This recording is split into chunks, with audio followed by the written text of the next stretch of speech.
Western psychology, they see the mind or the psychology starting in those earlier years. And we're going to talk about why.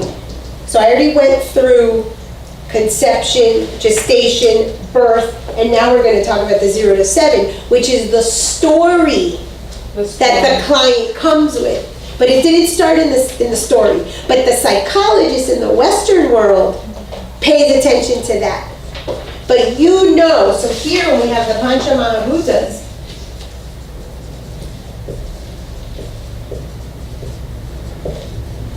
you know that whatever they show up with in the body, you're going to take it here. This is what I want you to understand. We're going to go through that with the values. Every single ailment, every chakra issue, every pulse situation, everything on the tongue, every single thing, their financial status, what kind of job they have, everything. It's just the body as a loyal servant to the mind. And here is where the mind starts. That's a symbol for Saturn. We're going to talk about that. You'll see that in your chart tomorrow. Okay, so here we have the universal consciousness. Why does Jennifer say, I want to know my true self? Why do people get into addictions? Why do people want to have sex? We are looking for union because we lost this union. We had separation. Every single one of us has the disease of separation. And so these addictions that we have, and we all have addiction in one way or another, whether it's acquisition of knowledge, whether it is drinking alcohol, sex, codependence, mothering our children too much, those are all addictions. This is where attachment comes in. And why Buddha says attachment is the root of all suffering. Yeah. Because the mind is what creates suffering. And the mind forces us to be attached. And this happens here. In the Sankhya philosophy. Everything else is just a trickle down to the earth, to the elements. To the manifest. To the manifest. But the actual first materialization is the mind. And this is what I'm trying to show you with these activities. But we don't know how to see it because we can't touch it. We don't know how to see it in the other, but now you're going to know. So if you pull it that string, you get all the way down to my cancer. You get down to the migraine. You get down to the fungus on the toe. You get down to why the person got evicted. Because every single thing that happens in this earth is elements. It boils down to the elements. But it did not start with the element. It started with the initial separation from the true self. And at the end of the day, every human being, that is all that we want, is to be connected with this. We are confused, though. We think that the womb is the consciousness we want to get connected to. This is our first confusion. That's why asking about the pregnancy, and I'll teach you how to see that in the chart, teaches you where the person has the confusion that they think that their moon sign, this has to do with the moon sign, is what's going to give them the connection to this. This is the universal mother. The minute that you incarnate, that you are conceived, and you are put in that womb, you are already separated from the universal mother. So what does the first layer of the mind do? It says, oh, this is my universal mother. It's not. Your earthly mother is not perfect. Therefore, your universal mother can only give you a dysfunctional version of love. And what you do, every single one of us, is chase that feeling. Whatever your mother went through, if your mother didn't know how she was going to pay the bills because she just got pregnant, or your mother was 16 and she didn't know what people were saying, or your mother was sick, or your mother was a single mother, that is what you chase. Wow. But that's not really it. That's why desire is a downward spiral. In the, I think it's the Upanishads, I'm not sure if it's the Upanishads or the Gita, they talk about, I think it's the Gita, they talk about desire. Desires enter through the senses. And that's why we talk about grasping and holding and touching, okay? Desires enter through the senses. The senses are what lead us to want. Second chakras. Right. Okay? You have two routes from a desire. You get your desire, and then you're unhappy again and you go after something else. Or you don't get the desire, and then you're unhappy because you didn't get the desire, and you still go after something else. Either way, it leads you down. So this is where we keep stopping at. The desire is always, always linked to whatever the desire was in the womb. And we are all confused that our motherly love, the desires we were given in our subconscious, this is where, remember, this is where the mind is developing the layers of crap, okay? Is where we think that if we have that thing, we are going to be happy. We are going to be here, but we're not. So we have a huge gap between universal mother and mother. This is why we have addictions, this is why we study, this is why we have sex. Because all we're doing is trying to go back up. But we usually get stuck here. So when you see your moon sign, it's very interesting, and I highly, highly recommend that in your clients you ask, even if it's just their birthday, if they don't have the birth time, you can still get their moon sign. And I will give you a little cheat sheet of keywords so you immediately know. So I have a moon in Cancer, bless you. Cancer is the womb, Cancer is the mother, Cancer is the child, Cancer is the home, it's the food. I had an eating disorder, I didn't leave home for college, I was my mother's mother, I was an eternal child. Because I thought that if I were those things, then I would have this. And Cancer said no. That's why we get sick. That's why we have divorce. That's why we have our dark night of the soul. So we stop with the identification that this is our perfect state, and we seek this perfect state. That's why crisis is important. If we do not have crisis, remember what I told you about birth?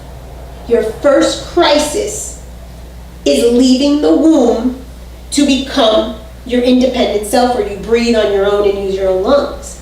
How you entered the world is how you will deal with crisis in your life from one stage to the next. So that crisis shows up so that you can go back up. And if I have a moon in Cancer, and the Cancer rules the breast, I got breast cancer. My crisis had to come through my identification in order to do this. It's up. So we go down, and I'm going to teach you now how we get this in our age. And I have a cycle here of involution, evolution, so that you can see where you are in your cycle. And then you go back up. And usually when you go back up, a divorce, a bankruptcy, you got kicked out of a job, some severe thing. And if you haven't had it already, watch out for it. It's going to be exemplary of your birth or the womb experience. It has to be. Because we're just a cycle. The universe is only expansion and contraction. That's it. That is it. So we are expanded and pushed out, and then when it's time to go back home, which is most of us are on the way back home, we're just contracting to come back up. So studying Ayurveda is one of the steps for all of you to get back up to this. Wow. Does this make sense? Am I making sense? Yes. It's amazing. It's amazing. So here we get expulsed. The Garden of Eden is this. We were all kicked out of the Garden of Eden. The cosmic womb. Okay? That's all that was. Saturn is sin. Saturn, right, is limitation, boundary, karma, and it's your values. And you're going to see tomorrow that your Saturn sign, fuakada. And now we're going to see what your values are. What are values? Values are imposed. They are imposed, first of all, by your parents' mind at the moment of conception. The shit they were working on is now the shit you're working on. Oh. It is a loyalty to those people and all the ancestors before. That's first of all. Saturn is unmet needs. Your maternal, paternal, your parents, your family, grandparents, ancestors, family, can never, ever, ever meet your needs. Ever. That's the biggest lie we were told. That our parents meet our needs and our parents love us unconditionally. Lie! Impossible. Only this can love us unconditionally and meet our needs. Because we come from this, therefore we need to go back to this. But what we have to learn, which is what I'm going to teach you about why this happens between 0 to 7, is that ironically, we need to become this while still living here. We are in a dual world. And we need to live in our mind, body, spirit, saying and thinking and feeling and doing, while admitting the bullshit of this world. That people lie, that people steal, that the law system isn't legit, that's the trick. So the way that my guides explained it to me is Moses goes up to get the 10 Commandments from Mount Sinai, right? What's happening, if you don't know too much about the Bible story, but I'm giving you the gist of it. It's just a story, switch names, doesn't matter. He goes up and he's like, I'm going to go get the 10 Commandments. God summons him. So the act of going up the mountain is the higher self. And he comes with the universal law. The universal truths I was telling you about, right? He's holding them. When he comes down to the end of the mountain, what does he find? He finds the Jews making a calf of gold. And then bowing down to this cow made of gold. And he yells at them. And he says, you guys suck. You cannot have false gods. And that cow of gold is a false god. That's duality. Here I am, gifted from God, the universal truths. But I'm coming to my sister and my brother. And I'm telling them I'm better than them. I know the truth. And you're a piece of shit because you're bowing to that God. Ego. Every single one of us is here to learn the balance between knowing these universal truths, and this is what your practice is going to be about. This is why you must, after every client leaves, say, what was that for me? That is the only way that you're going to get there. If you don't see the other as yourself, that everything is a mirror of yourself, and you'll never get to that point. That's what Jesus and Buddha did. What did Jesus do? Judas pays to have him killed, and that night he washes his feet. Very different than Moses yelling at his people. Moses never entered the promised land. Jesus is the one that we celebrate. And these are just stories. These are myths. That's your religion. I respect it. I love all of them because I see the story. It's a lesson. So we get stuck. I know more, I know better, I'm better. Then you're screwing it up because you're still in the separateness. And that's the balance. So what happens? When does this happen? This happens from 0 to 7. Nowadays, kids go to school earlier just because they're you know, pre-K and all that. But really, they start school at 7 years old. What happens when a kid leaves his house, his throne, his place in the world, and he goes to school? Change. And now, he might be the only child, he might be the youngest child, he might be the middle child. But there's probably 2 or 3 kids at the house, right? Especially these days. All of a sudden, there's one teacher and 40 kids. That child says, oh shit, how am I going to be different? How am I going to have an I? How am I going to have a place? I'm going to be the class clown, I'm going to be sick all the time, I'm going to be the one who pees all the time, I'm going to be the one who's silent, I'm going to be the class teacher, a PE teacher's pet. And all of a sudden, at that age, you mark how your story is going to be. The story was given to you from the tippy top. And you're just repeating the story. Then you go to middle school, then you go to high school, then you go to college, and here you are, and it's the same story. And you could probably trace it back to something from elementary school. So, Saturn in the chart talks about that moment. That's why in psychology, 7 years old, the personality is solidified. The child leaves home. It's another version of the same story. You left home, your universal consciousness, to go to your womb, and now you're whatever you are, whatever place in the family you're going to be and all that. Or you can look at it from, I left my home and I went to school, or I went from high school to college. We're always shifting into, so it doesn't matter which story you use. That's why the story doesn't matter, it's the same story. Because the story was implanted at the moment of conception when you decided to take on an incarnation, not a body, an incarnation, a mind. And we just repeat it over and over. That's why all we do is cycle. And we're going to go through this. All we're doing is cycle. Part of my job is telling people their cycle so they know what's coming up.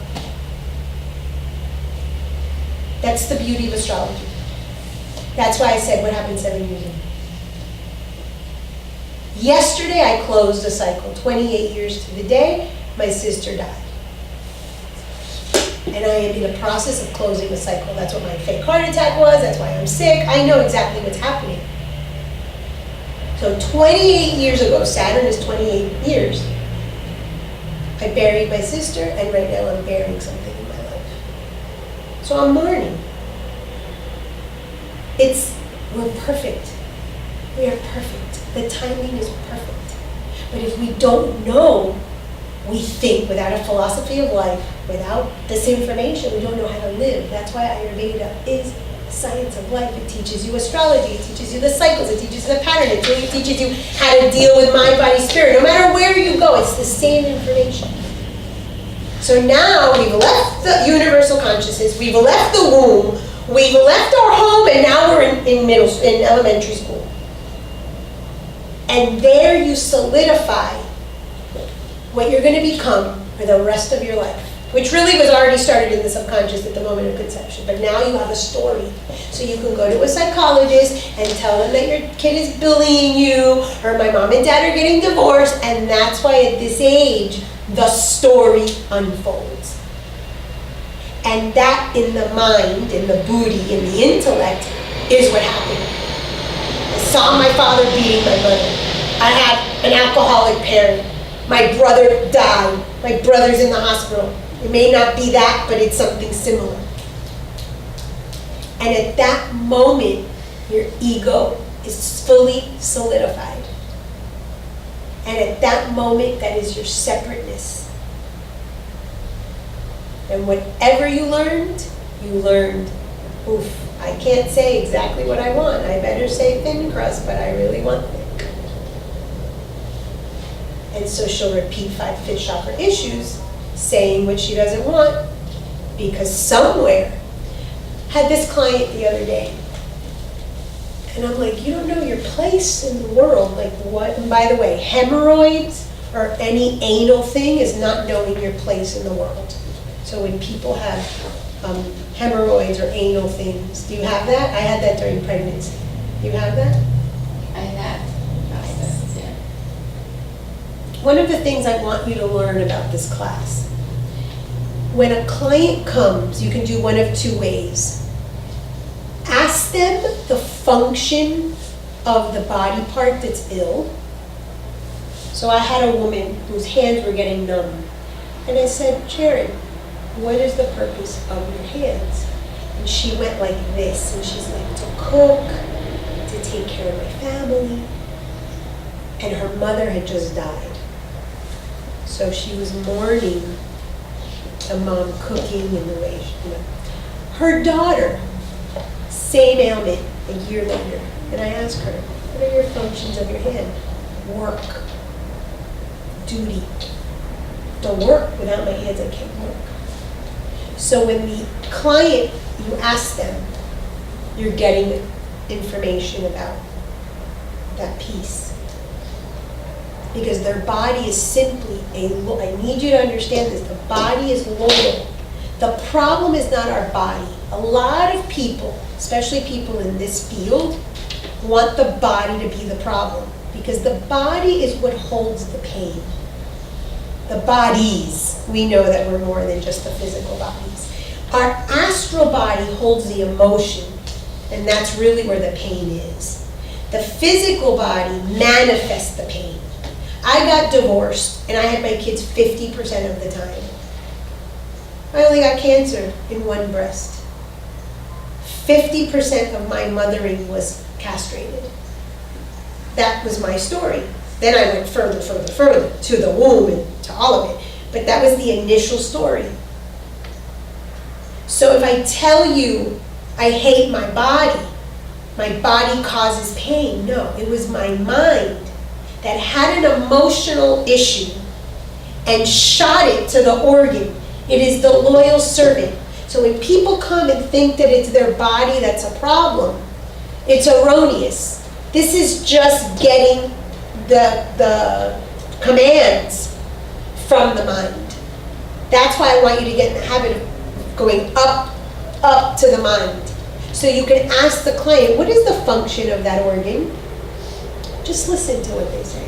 Or, and that's for your decision making, maybe you start asking yourself, what is the function? And you have a lot of anatomy background, so you can say, oh, the function of that is for the metabolism of sugar.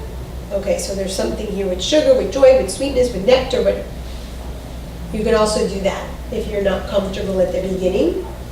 But if you ask them that, you can put that on your sort of intake questionnaire where they fill out their stuff, what organ or whatever, what are you coming for, and then in the interview you can ask that. That's a way for you to get a clue of that point of separation. Okay. So now we are a child. We have our own ego. We have our own conscious memory. We're not only, bless you, acting in the subconscious. And now we have a story. And now, what are we forced to do? We are forced to create our entire life around that story. If your little brother is born after you and your mother stops taking you to the park because your brother is born, men are more important. If your father is always gone and your mother is like, you're the man of the house, you're the man of the house. If your father goes to jail and you're the one who has to do the dishes and clean and cook and whatever because mom has to now be the breadwinner, then you're the nurturer and you're the one taking care of the younger sibling. And your story is that. And you will make that happen in your work, in the car you drive, in the clothing, in the way you give off, in your sexual relationships. So I have this client, let me tell you about Kelly and then I'll tell you about Tim. So I'm like, you don't know your place in this world. I'm like, you got in trouble for being different. What went on? And I saw that it was something really young, and she's like, well, when I was in pre-K or whatever, Miss Peacock had all the kids go up to the front of the class, first day of kindergarten, and say your address and something else, name and address or something. She's like, I didn't know my address, and my shoes were untied, and the teacher yelled at me, and that said, you know, you don't know your address, so basically, are you stupid or whatever, and tie your shoes, you're a dumbass, or whatever she told her, you know, and that was it. That was the story. Remember, this comes from before, but now she has a story, her Saturn, boom. So here she is with me years later, and I see this woman probably once a month. She sends me an email. She has zero clue what she wants to do with her life. Zero clue.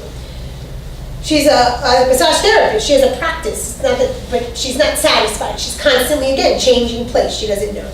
So one of our earliest sessions, she says to me, well, I don't, want to know what I want to do, blah, blah, blah. And my guidance says to her, move your practice. She's a little kid. Said, move your practice into your home. Said, stop paying this overhead. Be with your kid. Charge more. Structure your schedule to 3 days. That way you're with your kid 4 days. You're going to make more. You don't have the overhead, and we structure this stuff. She calls me a couple weeks later. Oh, I'm not getting any clients. No one's coming. No one's coming. Why?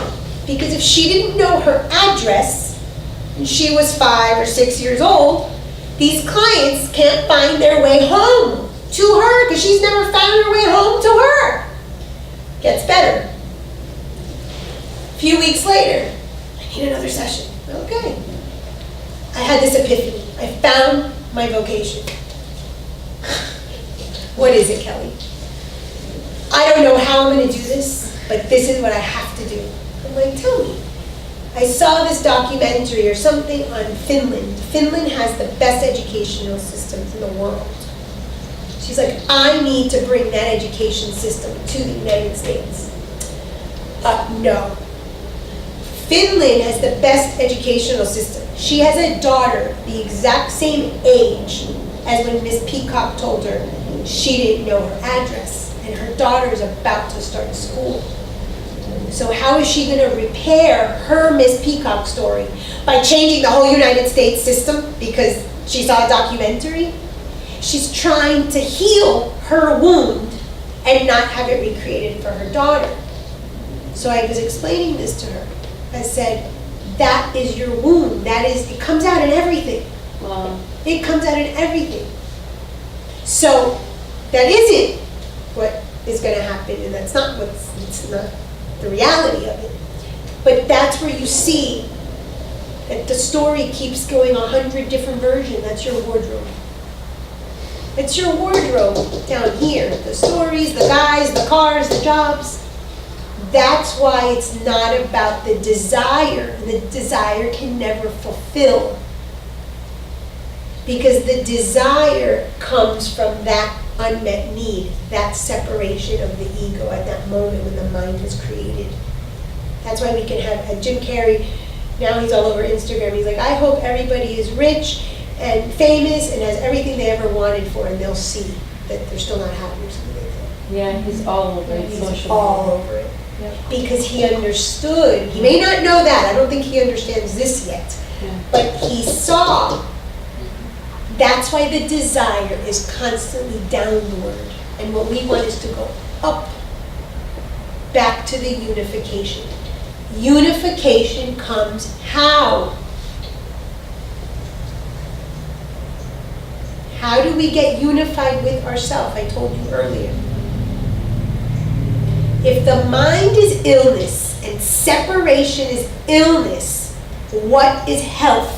What is unification? Union of Body and mind. mind, body, spirit. Saying, doing, thinking, acting, feeling the same. But in that separation of the mind at conception, when you decided to take in an incarnation and was separated from the cosmic consciousness, you were told in the womb. I had a client the other day. She was a twin girl. Share the space. We can't breathe all the air. She has asthma and lung issues. So maybe in Sonia's case, I don't know, her mother was struggling financially. Struggle financially, then we love you. In my case, my mother didn't want anybody after my brother. Really, the boy is what matters. That's all I'm searching for. You're extra. You don't have a place.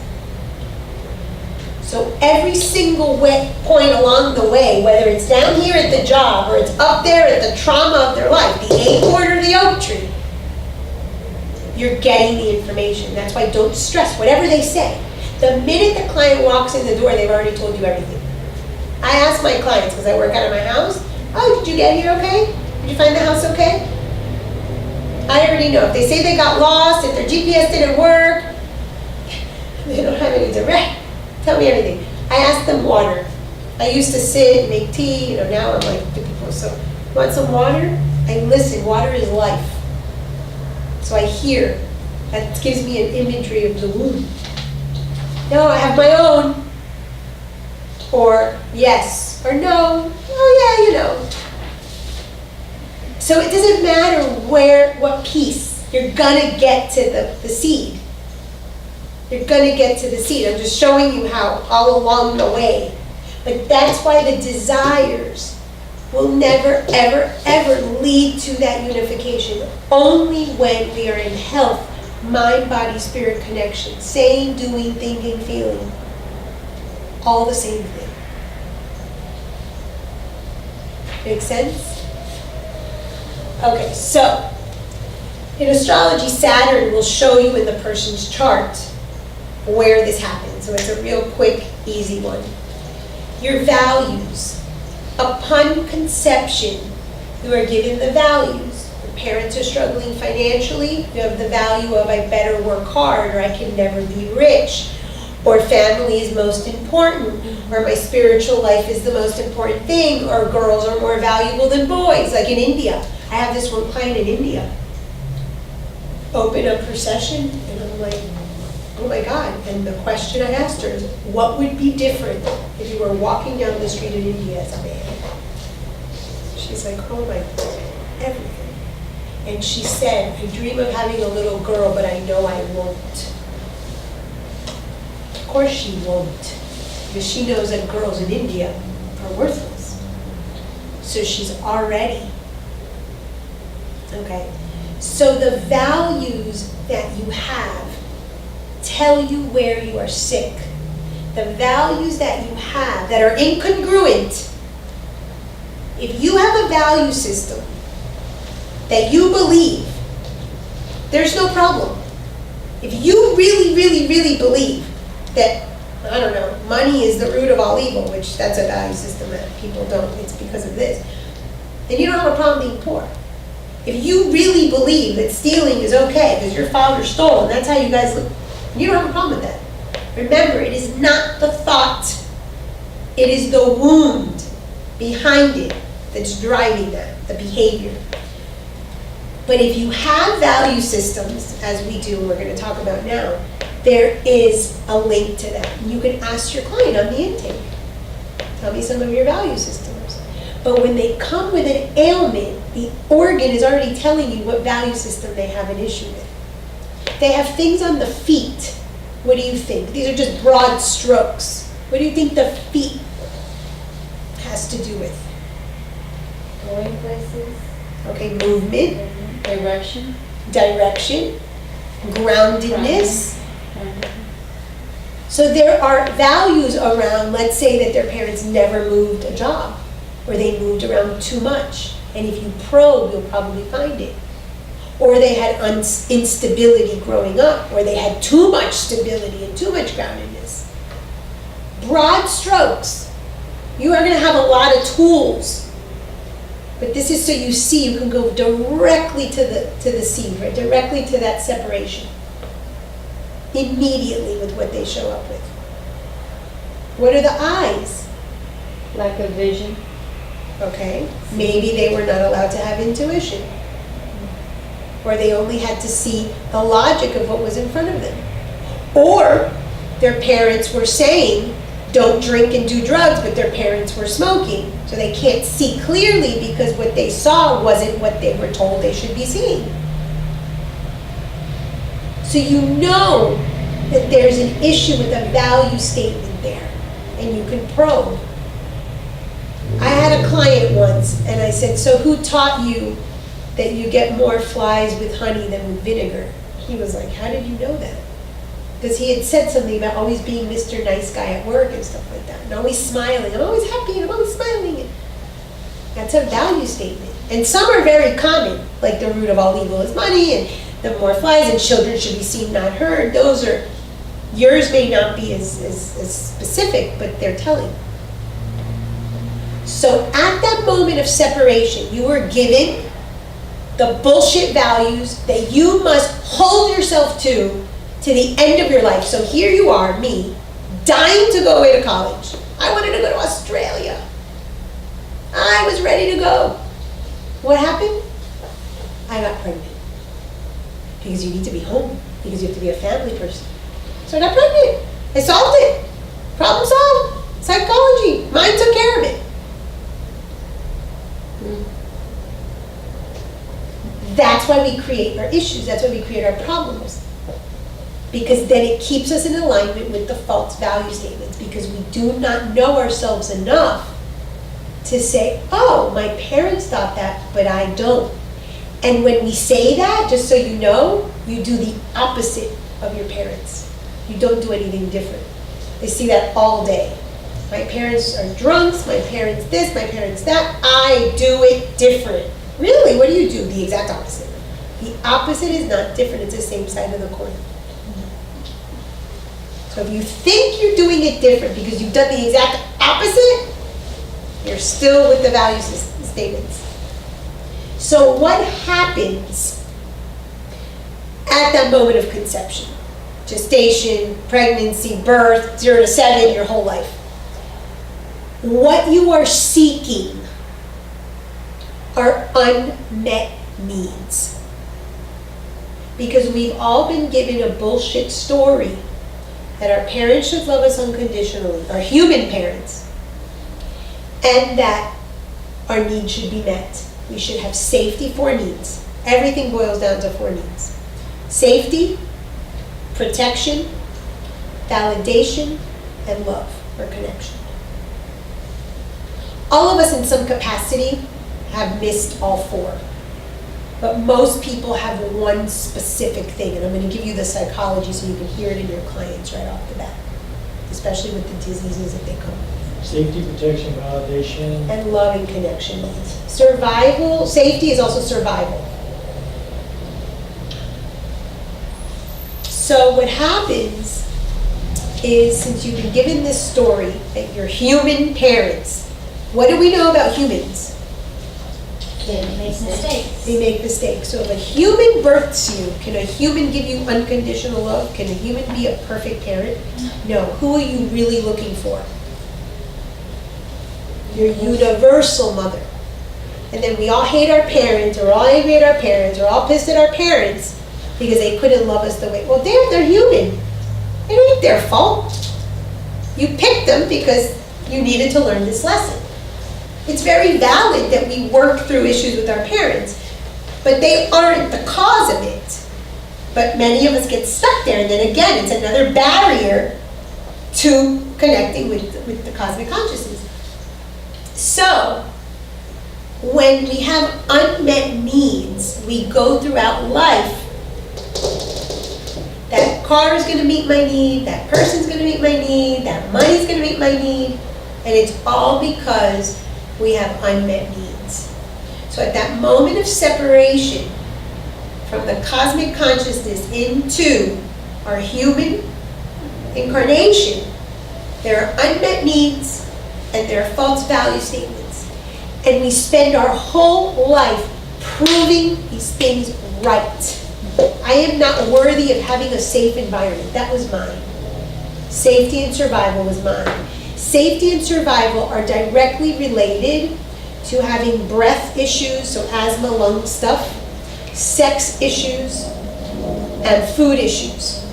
Because the reptilian brain is about staying alive, and it's reproduction, sex, breathing, and food. Protection issues have to do with consistency, law and order, structure. So if your parents were hippies and never gave you a bedtime, you're going to have protection needs. If your parents were excessively dogmatic about your bedtime, you're going to have protection needs. You said protection, law and order. Duty, law and order, consistency, a schedule. What is that going to manifest as in the body? Rigidity. Okay, but think about, anatomy, think about where in the body, where is there the boundary, the structure, the compartmentalization, where do you find that in the body? Torso. Skin, Skin. because it's the boundary. Oh, okay. Thyroid, because it's the control. What does a cop do? What are the laws for? So these people are excessively consistent or excessively inconsistent. So we have some Vata stuff going on here. With safety and survival, there can be an extreme, I don't like sex, or an excessive need for sex. I can't breathe on my own. I have lung issues. I have asthma. I get respiratory illness. Because of what happens the minute you leave the womb. You're gasping for air. Your lungs. You're supposed to breathe on your own. Yeah. But if life isn't safe and you don't have your basic survival needs met, you don't want to leave the womb to enter this piece of shit world. Who would? So you can develop those type of things. Why sex? Because sex is a form of codependence. Sex is used oftentimes as a manipulation for love. Food. The boob, your mom puts you on the boob. Food is love. So I can have obesity, I can be too thin, things like that. Validation. Validation needs are all linked to movement, anxiety, panic, ADD. Because in the psyche, if you're moving, you are of worth. That person has validation needs and they were told, go first place, move up the corporate ladder, or they moved around a lot for the job of the parent, army brats, things like that. Movement equaled ascension. Movement equaled value. Movement equaled change. Movement was a better career. So if you can't physically move because you're stuck in a job you hate, then you go like this, or you have a nervous twitch. I'm moving, psyche, look, I'm moving, I'm worth it. Incongruence. And love and connection needs are exactly that. Where we just don't feel worthy. There's a real lack of of self-worth. That's usually heart stuff, breast stuff, stomach stuff. So we'll go more. Plus you're gonna have the other classes. So again, the body is loyal to the mind. So when they come, try to link it to one of those needs. The survival safety is very linked to fight or flight. She doesn't sleep. She can't sleep. On her watch, someone's gonna get sick. 2 days before she's born, someone's gonna get into an accident. She's in constant fight or flight mode. So her body is never in rest and digest, the weight gain. Back to the Amazon. Of course. And she had a past life of Amazonian where they chopped off their breast. They had the baby on the left, they chopped off their breast so they could be a warrior woman. Always on the lookout. If anyone saw Wonder Woman movie, I highly recommend it. The first scene shows a very common thing that a lot of women have. There's a high rate of breast cancer. Because I have to be the mother and I have to be out there making the money. I have to be both. I have to be male and female. No one knows what their roles are anymore. Yeah, Nobody knows. it's true. It's like we're all lost on what our role is. Yeah. Because there was a value system in the 70s that women need men as much as a fish needs a bicycle. Gloria Steinem. Yeah. And the women's movement. And birth control. And now we get jobs. And now we're independent. What the hell is that? And now what? And now what? And that is directly linked to the transgender thing that we're seeing now, and the gender fluidity. Because that's the way the universe works. In the Vedas, I believe, there's a description. Are you guys familiar with the yugas? Yuga is a time frame. There's 4 yugas. We're in Kali Yuga.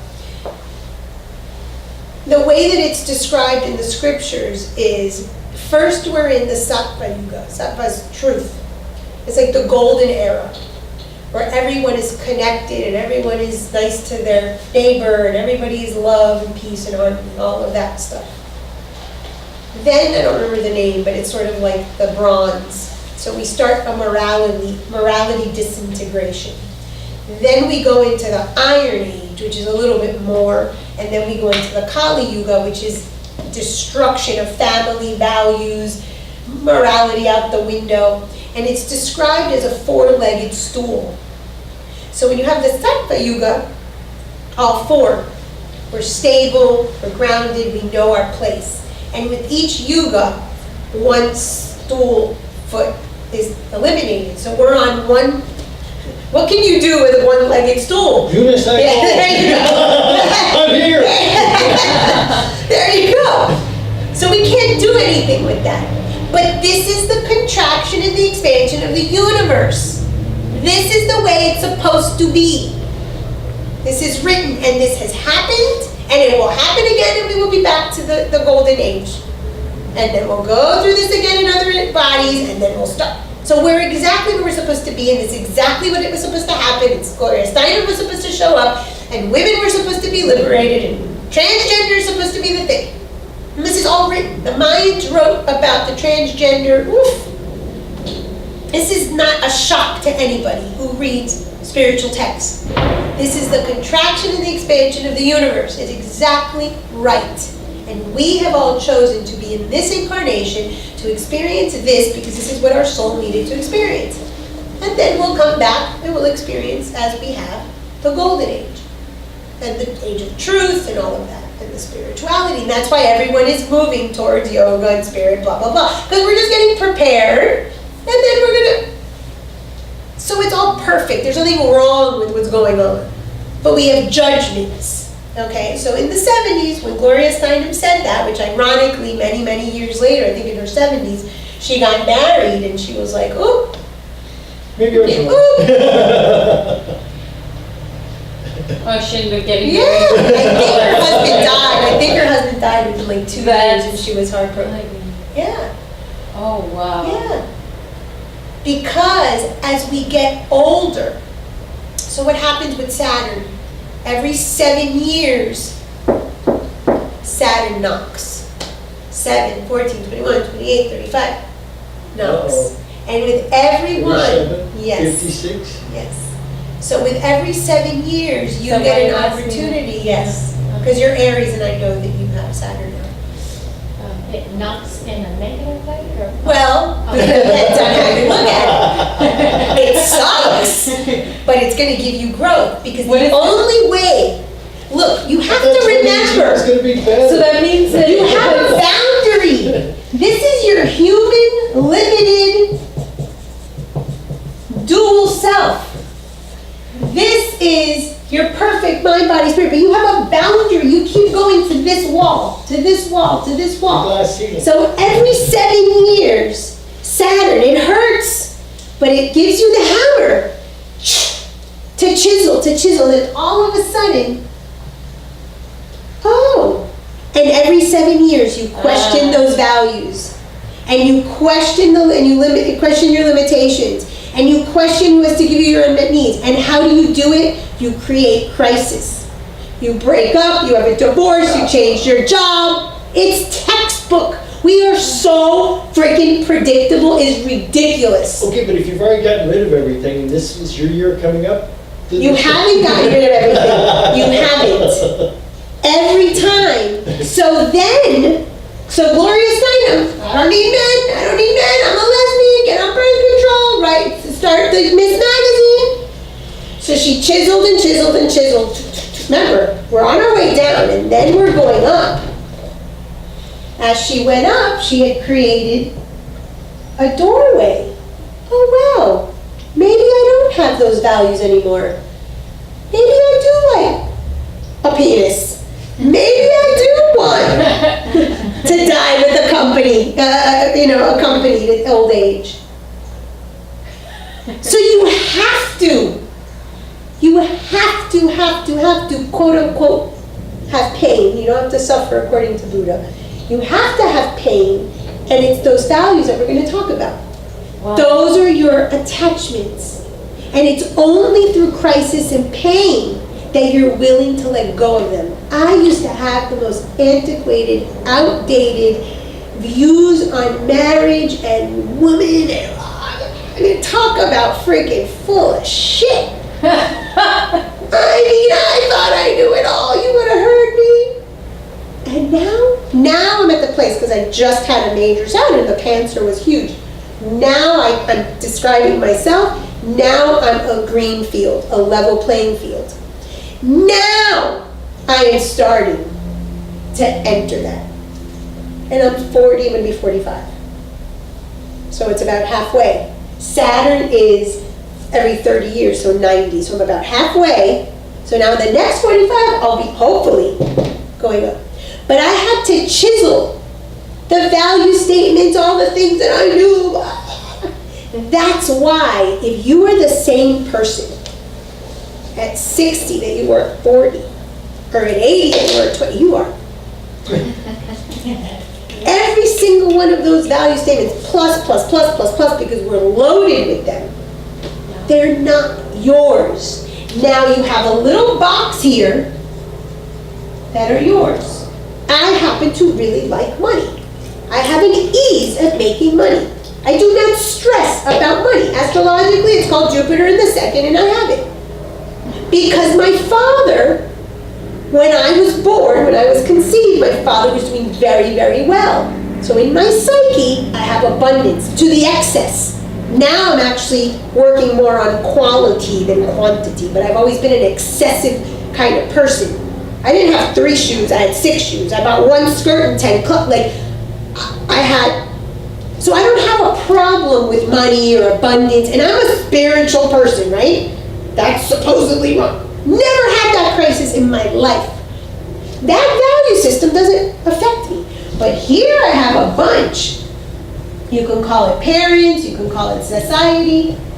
These are the ones that we're going to look at that cause the problem. These are the ones that keep you here. So it's not all of your values. These, you're going to think, say, do, feel great. I work hard, I charge a lot, I use it, I enjoy life with it, I give it away, no problem. Here, no health.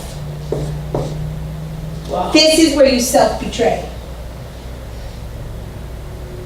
And so this is necessary, and that's why it's the planet of karma, and it is a cross. It's the cross we bear, and why Jesus was killed on a cross. And there's a significance why there were 3 crosses and why he was on the middle cross. That's Astrology 101, different class.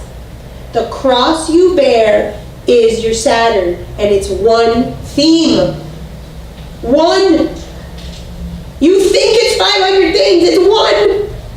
So whether you present with a psychological illness, a physical illness, your car broke down on the side of the road, or you decided to wear purple today, it's all one. So your job is to decipher that for your client. And you're going to do that through tongue and pulse and herbs and this stuff. And, Wow. and that's where astrology is so beautiful, because in 2 seconds, So ideally, we should know ours before we start to do. ideally, but your clients that come are going to show you your issue. Every single client you have is going to show you your issue, so don't stress. But I'm going to tell you tomorrow. So let's talk about the values. You see why I love this class? Who wants to start? Let's start with Mary. Yeah, Okay. same thing. It always is. Definitive, yes. Okay, so number 1 is to be self-sufficient. Okay. Really, German or German? Number 2, be the best that I can be at all times. Really, another German?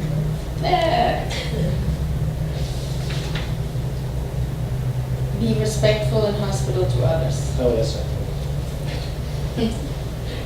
That's true, it's like that way. Okay. Is that it? It's 3. Okay. Jen? Kindness and acceptance, education, and finishing something that you started. Oh, that's a big one. That is a big one. What was the third one? Finishing something that you started. Yes, lots of have a challenge. Ken? Oh, mine? First two are good, the third one, I'm not sure if it's still right. First one is, your reputation is everything. That's another one. Yeah, German. Yeah, of course. Two- You're German too? Oh, yeah, I'm like 96. Oh, I didn't know. Okay. Honor, number 2 is honor your word. In other words, do what you say you will do. And the third one that, question whether they're still around, but is protect those who cannot protect themselves. And that goes in line with my work. Okay. Sonia? So I'm back to truth. What was that? I'm back to Okay. truth. We're seeing the themes here, right?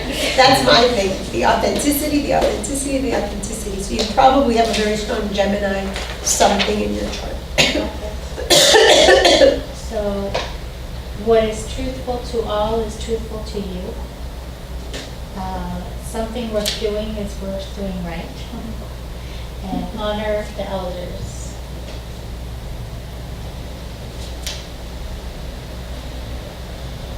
Okay. Alina?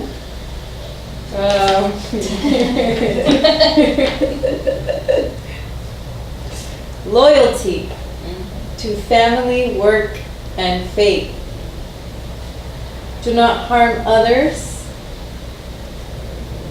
Be giving towards others. Honor your elders. Work hard. That's what I wrote down. Work hard. Yep. Okay. You're all screwed, no kidding. So these value statements, again, these concepts are given to us. They're in our mind. This is stored in our chitta. Okay? They're just stored. The chitta is like the storehouse of memory. Everything is stored there, past, present, and future. There can be nothing new. But we pull from the chitta in order to show up. So you pull from your closet to get dressed in the morning, okay? However, we all have clothes in our closet that we never wear, still has the tags, or we hate, we don't even know why we keep it, but we keep it in there. These are like these value statements, okay? But we take them out all the time, and they pervade our life. And they're things that throughout your life your parents demonstrated or they said to you. So there's a reason why they're your value statements. They're not erroneous. This is not because you pulled this out of your you-know-where. This is because it was something drilled and drilled and drilled, whether it was subconsciously, whether it was verbally or non-verbally. If your mother went to work and left you at home alone, you learned that work was more important than being with your kid. That's just the way it is. You made a conclusion and now you repeat the same situation. Or you go the other extreme and you do it differently and now you're a stay-at-home mom all the time and you're never at work or you're financially struggling.